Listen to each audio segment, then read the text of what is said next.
కార్యక్రమం స్టార్ట్ చేసి మొత్తానికి మహిళా లోకాన్ని దేశంలోని అందరి ప్రజల్ని కూడా గందరగోళంలోకి ఏదైతే భారతీయ జనతా పార్టీ ప్రభుత్వం నెట్టిందో మరి 30 ఏళ్లుగా ఈ మహిళా బిల్లుకు సంబంధించిన చర్చలు జరుగుతూనే ఉన్నాయి.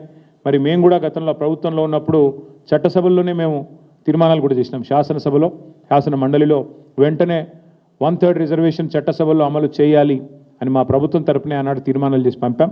ఈ సమావేశం ద్వారా కూడా మా పార్టీ యొక్క విస్తృత స్థాయి సమావేశం ద్వారా కూడా మహిళా రిజర్వేషన్ల విషయంలో పూర్తి చిత్తశుద్ధిని మళ్ళీ వ్యక్తం చేస్తూ తప్పకుండా వెంటనే కేంద్ర ప్రభుత్వం కూడా ఈ విషయంలో సానుకూల నిర్ణయం తీసుకొని రిజర్వేషన్లను వెంటనే అమల్లోకి తీసుకొని రావాలని చెప్పి కూడా మరి ఈ సమావేశంలో తీర్మానం పాస్ చేయడం జరిగింది.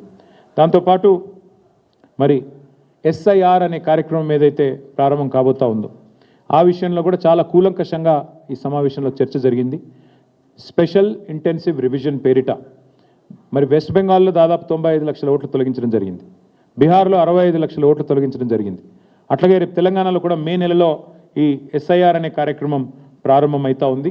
కాబట్టి ఈ విషయంలో పార్టీ మొత్తం కూడా టాప్ టు బాటం గ్రామ స్థాయి నుంచి మొదలు పెడితే బూత్ స్థాయి నుంచి మొదలు పెడితే స్టేట్ స్థాయి దాకా కూడా ఫోకస్ చేయాలని చెప్పి మా పార్టీ అధ్యక్షులు దిశానిర్దేశం చేశారు. ఈ విషయంలో ఎందుకంటే ఓట్ల తొలగింపు ప్రక్రియ పేరిట జరిగిన నాటకం, దొంగ ఓట్ల చేర్పుల వల్ల జూబ్లీహిల్స్ ఎన్నికల్లో జరిగిన నష్టం దాదాపు 15,000 దొంగ ఓట్లు జూబ్లీహిల్స్ ఎన్నికల్లో మా ఓటమికి కూడా కారణమయ్యాయనే ఒక అభిప్రాయం కూడా సమావేశంలో వ్యక్తం కావడం జరిగింది. దానిపైన పార్టీ అధ్యక్షులు కూడా స్పందిస్తూ ఎస్ఐఆర్ జరిగే క్రమంలో స్పెషల్ ఇంటెన్సివ్ రివిజన్ జరిగే క్రమంలో పార్టీ శ్రేణులు క్రియాశీలంగా ఉండాలి, యాక్టివ్గా ఉండాలి, తప్పకుండా మరి వెంటనే ఎప్పటికప్పుడు స్పందించాలి, ఎక్కడికక్కడ మరి అధికార పార్టీ చేసే ఆగడాలకు అడ్డుకట్ట వేయాలని చెప్పి కూడా తీర్మానించడం జరిగింది. ఎక్కడికక్కడ పార్టీ క్రియాశీలంగా top to bottom booth level to state level పనిచేయాలని చెప్పి కూడా సీరియస్గా ఆదేశించడం జరిగింది. అట్లాగే పార్టీ యొక్క సంస్థాగత నిర్మాణం మీద కూడా చాలా విస్తృతమైన చర్చ జరిగింది. సభ్యత్వ నమోదు, పార్టీ యొక్క కమిటీలు ఇవన్నిటి విషయంలో చర్చ జరిగింది. పార్టీ కమిటీలో ఇవాళ పార్టీ మీటింగ్లో ఈరోజు ఒక నిర్ణయం కూడా తీసుకోవడం జరిగింది. రాష్ట్ర వ్యాప్తంగా ఉన్న అన్ని కమిటీలు ఎక్సెప్ట్ స్టేట్ కమిటీ మినహా అన్ని కమిటీలను కూడా ఈరోజుతో రద్దు చేయడం జరిగింది.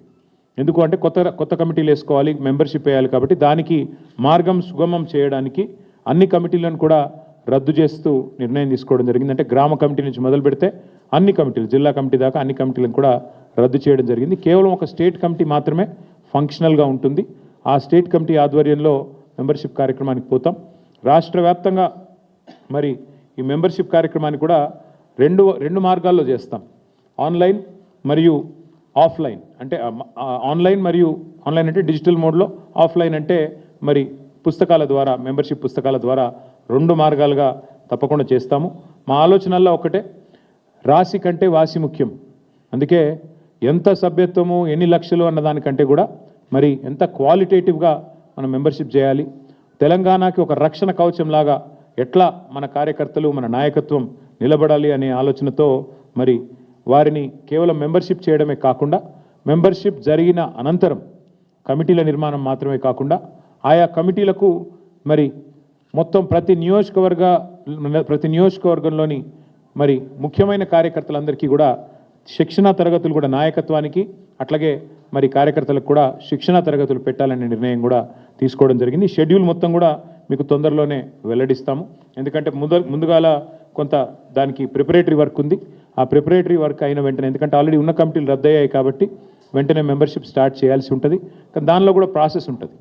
మీకు తెలుసు, ప్రజాస్వామికంగా ఎన్నికలు చేయాలి, దానికి ప్రిసైడింగ్ ఆఫీసర్ల నియామకం జరగాలి, పరిశీలకుల నియామకం జరగాలి, ఇవన్నిటి మీద కొంత ప్రిపరేటరీ వర్క్ ఉంది.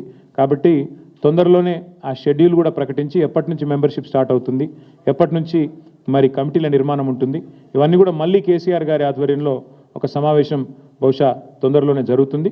ఆ సమావేశంలో ఆ పుస్తకాలు ఇవ్వడం, మెంబర్షిప్ పుస్తకాలు, ఇంకా మిగతా కార్యక్రమాలు, మిగతా సంస్థాగత నిర్మాణం, శిక్షణా తరగతుల డేట్లు ఇవన్నీ కూడా అనౌన్స్ చేయడం జరుగుతుంది. అది కూడా తొందరలోనే చేయబోతా ఉన్నాం.